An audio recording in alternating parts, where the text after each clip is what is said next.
The number of Canadian conservatives celebrating the US's attack on Venezuela and the kidnapping of their president Maduro is insane. It's like they're all auditioning to be the head of some future vassal state.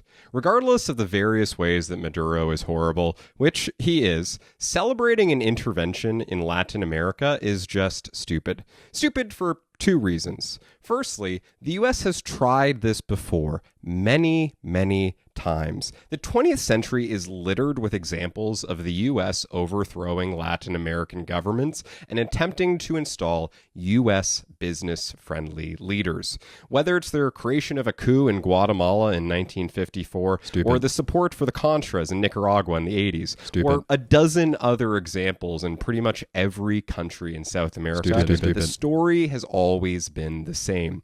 The juice just isn't worth the squeeze. The violence and chaos of intervention always leads to greater political and economic instability. Instability, which, by the way, is what leads people to try to leave South America and attempt to emigrate into the US through its southern border.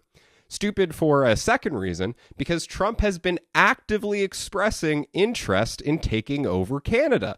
The last thing any Canadian leader ought to be doing right now is give Trump any ammunition to suggest that he is in the right to invade an oil-rich country. So congratulations, PP.